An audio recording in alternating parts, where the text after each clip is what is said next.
महाराष्ट्र के औरंगाबाद में आकाश आनंद ने जनता को संबोधित किया है। वहाँ पे बीएसपी की एक सभा हुई जिसमें आकाश आनंद मुख्य अतिथि थे। साथ ही उनके पिता और बीएसपी के वाइस प्रेसिडेंट आनंद कुमार मौजूद थे। इस भाषण को एक महत्वपूर्ण भाषण माना जाना चाहिए क्योंकि इसमें आकाश आनंद ने बिल्कुल ही राजनीति से हटके और राज्य की समस्याओं से हटके पार्टी के संगठन, technology, social media, IT, youth wing जैसे मुद्दों पर बात की है और कुछ ऐसे मुद्दों पर बात की है जिस पे बहुत से जो पार्टी के पदाधिकारी हैं और जो युवा हैं वो चाहते थे कि इन पर बात होनी चाहिए। तो यूँ कहें कि सीधे तौर पे नब्ज़ टटोली है आकाश आनंद ने। आपने हो सकता है कि आकाश आनंद की वो वाली स्पीच अब तक सुन ली हो, नहीं सुनी तो अपने चैनल पे हम भी आपको सुना देंगे। वो लगभग 20 मिनट का भाषण है और बिल्कुल कैंडिड है, यानी कि बिल्कुल इम्प्रॉम्प्टू दिया गया है। शायद इस बार आकाश आनंद जो है पूरा भाषण तैयार करके नहीं लाए थे। उन्होंने पॉइंट्स नोट डाउन किए थे, मेजर पॉइंट्स नोट डाउन किए थे और उस पॉइंट्स पे क्या कुछ कहना है वो वहीं पर अपनी सरल भाषा में वो आकाश आनंद कह रहे थे। आकाश आनंद ने शुरुआत की अपने भाषण की, इसमें मैं कुछ आपको महत्वपूर्ण बातें बताता हूँ और आखिर में उस बात पे चर्चा जिसकी चर्चा सब कोई करते हैं। हमने भी इस मुद्दों पर कई वीडियो बनाई हैं और ये देख के भी अच्छा लगा कि आकाश आनंद फीडबैक लेते हैं। मेरी कई ऐसी वीडियो हैं जिसमें मैंने बहुत डिटेल में पीपीटी बनाकर आईटी और सोशल मीडिया, आईटी सेल कैसे बनता है, क्या होता है, जो सारी बातें आकाश आनंद जानते हैं। को वो अनभिज्ञ नहीं है, वो he is a very well educated person, technology को जानते हैं, लेकिन उसके न्यूएंसेस क्या हैं, उसके इम्प्लीकेशन क्या हैं, उसके फाइनेंशियल इम्प्लीकेशन क्या हैं, उसकी मैन पावर मैनेजमेंट क्या होगी, इन सब मुद्दों पे आकाश आनंद ने बात की है। उन्होंने दोहराने से मना किया कि मैं वो बातें नहीं दोहराऊंगा जो अब तक के नेता बोल चुके हैं, लेकिन उन्होंने कहा कि मैं बीएसपी के भविष्य की बात करूंगा, मैं 10 साल आगे की बात करूंगा, अब तक क्या हुआ और पार्टी को क्या नुकसान हुआ उसकी बात नहीं करेंगे। और उन्होंने ये तक भी कहा कि अगर वो कुछ गलत बात कहें तो हाथ उठाकर उनको टोक देना। तो ये जो कैंडिडनेस है, ये जो ओपननेस है एक नेता की, ये जनता को पसंद आती है। और जितना नेचुरल और जितना एक तरह से सरल रहेगा नेता जनता के सामने, अपने कार्यकर्ताओं पदाधिकारियों के सामने, उतनी उसकी एक्सेप्टेबिलिटी बढ़ती है। और उन्होंने कहा कि मैं भाषण नहीं रखूंगा, कोई भाषणबाजी नहीं करूंगा और जो निकम्मी एकनाथ सरकार है, आकाश ने कहा कि उसकी भी बात नहीं करने वाले और कोई भी जो वादे हैं ये सब नहीं करेंगे, सीधी बात वो करने के लिए आए हैं। और पिछले 3 सालों में उन्होंने जो कुछ समझा है वो बेसिकली अपने सक्रिय काल की बात कर रहे हैं, जब से वो पार्टी में ज़्यादा सक्रिय हुए हैं। उस 3 सालों में उन्होंने जो भी कुछ समझा है, बेसिकली जो फीडबैक उन्होंने लिया है, उसके ऊपर वो चर्चा करना चाहते हैं। और उन्होंने करंट स्ट्रक्चर यानी कि पार्टी के ढांचे को लेकर जो सबसे बड़ा चिंता का विषय होता है, क्योंकि देखिए मैंने कुछ मैनेजमेंट का हिस्सा पढ़ा है, मैंने पब्लिक एडमिनिस्ट्रेशन पढ़ा है, मैंने ऑर्गेनाइजेशन पढ़ा है, मैंने उसके अंदर hierarchy, communication, coordination, control, planning, ये जो मैनेजमेंट के फंक्शंस होते हैं मैंने पढ़ा है। तो इन सब चीज़ों के ऊपर आकाश आनंद ने बात की और उसके तौर तरीकों के बारे में उन्होंने कहा। और उन्होंने फिर हाथ उठा के सीधा ही सवाल कर दिया। उन्होंने कहा कि हाथ उठा के बताइए कि क्या कुछ पदाधिकारी भी पार्टी का नुकसान करते हैं। तो बहुत वहाँ पे हलचल सी मच गई इस सवाल पे और कुछ लोगों ने हाथ उठाए। उन्होंने फिर पूछा कि क्या काबिल लोगों को पीछे रखा जाता है, तो इस पर भी हलचल हुई और अमूमन लोगों ने हाथ उठाए। कैमरा तो केवल एक तरफ था तो हमें पता नहीं वहाँ क्या हुआ। तो उन्होंने फिर बाद में कहा कि इन समस्याओं के जवाब और सॉल्यूशन जो हैं उनको देना पड़ेगा, क्योंकि समस्या तो सबको पता है। और उन्होंने इस बात का भी आश्वासन दिया कि ये जो दिक्कतें हैं ये बहन जी तक पहुंचती हैं और बहन जी की तरफ से इन समस्याओं पर काम हो रहा है, इस बात का उन्होंने आश्वासन दिया। हालांकि उन्होंने ये भी स्वीकारा कि सॉल्यूशंस को इम्प्लीमेंट करने में दिक्कत आ रही है। देखिए स्ट्रक्चरल इम्पेडिमेंट्स हैं, यानी कि ढांचागत रुकावटें हैं, क्योंकि आप किसी भी टेक्नोलॉजिकल इनोवेशन को या कोई बहुत ही बड़ा एक टेक्नोलॉजिकल एक्सपेरिमेंट पार्टी के साथ नहीं कर सकते, क्योंकि पार्टी को रेडी भी होना पड़ेगा, पदाधिकारियों को उस टेक्नोलॉजी एब्जॉर्प्शन, इम्प्लीमेंटेशन और एग्जीक्यूशन के लिए रेडी भी होना पड़ेगा। मसलन अभी आप सबके हाथ में टैब दे दें और कहें कि टैब में ही डेटा फीड करिए, पर्ची भी टैब में काटिए और आपको 200 रुपये की जो सदस्यता है उसकी भी ज़रूरत नहीं है, आप सीधे QR कोड स्कैन करिए। तो ये सब चीज़ों के लिए क्या जो पुराने नेतागण हैं वो तैयार हैं? क्या इस सब के लिए जो IT के मॉड्यूल्स हैं उसके लिए क्या तैयार हैं? तो उन्होंने कहा कि पार्टी कार्यकर्ताओं से कई बार बनती नहीं है आपस में लोगों की, और उन्होंने ये भी बताया कि XYZ पार्टी में, यानी कि फ़लानी पार्टी में तेज़ी से काम हो रहा है, यूथ विंग है, सोशल मीडिया विंग है। तो ये सब सवाल जो उठ के आते हैं ज़मीन से, जो हम भी बात करते हैं कि फ़ीडबैक पार्टी को लेना चाहिए, तो अब तक तो ये समझ में आया कि आकाश आनंद फ़ीडबैक ले रहे हैं। He is very vigilant, he is observant, वो देख रहे हैं। और अगर बात की जाए तो इस तरह की जो समूची बहुजन मीडिया है उसमें मैंने, क्योंकि समय समय पर जब मुझे पीड़ा होती है तो इन मुद्दों पर जहां पार्टी लैग करती है, जहां कमी मुझको नज़र आती है, मैं उनको बहुत ही ज़्यादा डिटेल में मैंने कई वीडियोस बनाई हैं। कई बार मैंने बहुत ही ज़्यादा इन मुद्दों पर लताड़ा भी है, क्योंकि कई बार लगता है कि यही चीज़ें हैं जिसकी वजह से पार्टी पीछे रह गई। इमेज मैनेजमेंट, नैरेटिव सेट करना, ये सारी जो बातें हैं, ये आकाश आनंद ने, ये जो कीवर्ड्स हैं, इनका इस्तेमाल किया है।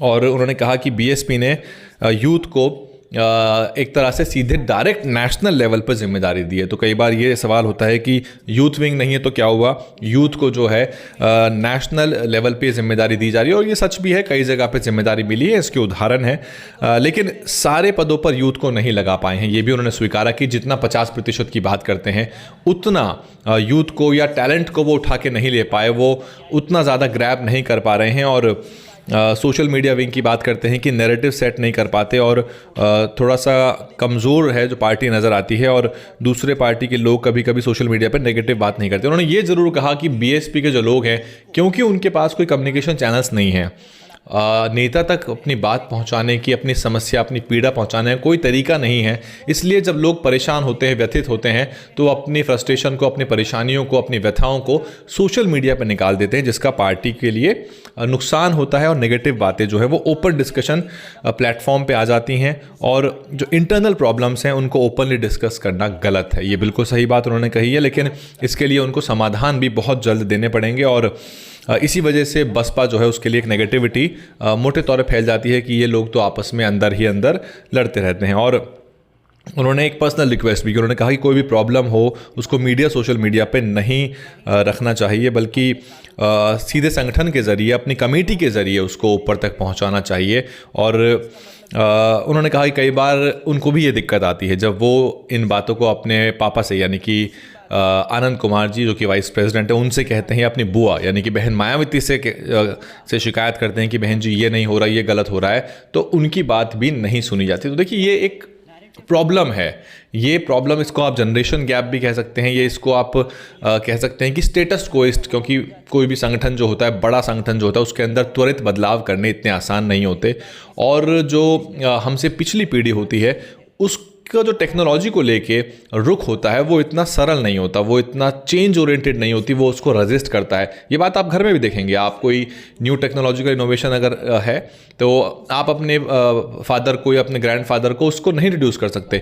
आप नहीं कह सकते अपने 60 साल के फादर को कि आप मेरे साथ एक्सबॉक्स पे या प्ले स्टेशन PS5 पे गेम खेलिए, या कोई नई टेक्नोलॉजी को आप तुरंत ही उसको अडॉप्ट कर लीजिए। तो उन्होंने कहा कि पॉजिटिव न्यूज़ को एम्पलीफाई करना चाहिए, और उन्होंने सोशल मीडिया प्लान की बात की। उन्होंने कहा कि बड़ा सोशल मीडिया प्लान तैयार हो रहा है बीएसपी का, जिसको आने वाले समय में वो लगाएंगे। लेकिन उन्होंने कुछ बहुत ही एक गंभीर बातें भी कही हैं, और एक तरह से ये बात अगर कोई और कहता तो शायद उसके ऊपर बहुत उंगलियां उठती, लेकिन ये बेहतर हुआ कि आकाश आनंद ने ही कह दिया। और कुछ चीज़ें जो है वो टफ भी हैं, कुछ लोगों को इसकी दिक्कत भी आएगी। उन्होंने कहा कि गलत लोगों को गलत जगह बिठाया हुआ है, ये उनके शब्द थे कि गलत लोगों को गलत जगह बिठाया हुआ है, और ये मैंने भी महसूस किया। यानी कि आकाश आनंद कहते हैं कि मैंने ऐसा महसूस किया है, और बहुत दिक्कत आती है काम करने में। तो देखिए, it's difficult to deal with inefficient peoples, क्योंकि आप अगर इनएफिशिएंट लोग जो होंगे, इनएफिशिएंट लोग अब महत्वपूर्ण पद लेके बैठे रहेंगे, तो फिर आप उनसे काम नहीं ले सकते। और वो क्योंकि पुराने हैं, उन्होंने कहा कि वो पुराने हैं, वो सीनियर हैं, उम्र में भी हमसे बड़े हैं, तो हम कुछ कर नहीं सकते, उनको हिला नहीं सकते। तो उन्होंने कहा कि उनको हिला नहीं सकते, और स्ट्रक्चर ऐसा बना हुआ है कि उन लोगों को छेड़ नहीं सकते, ये उन्होंने कहा था। तो एक स्ट्रक्चरल इम्पेडिमेंट आकाश आनंद ने महसूस कर लिया है, और आप कह सकते हैं कि कहीं ना कहीं जो किसी भी ऑर्गेनाइजेशन का स्ट्रक्चर होता है वो बहुत डायनामिक होना चाहिए, उसमें हायरार्की ऐसी हो कि कम्युनिकेशन ईजी हो सके।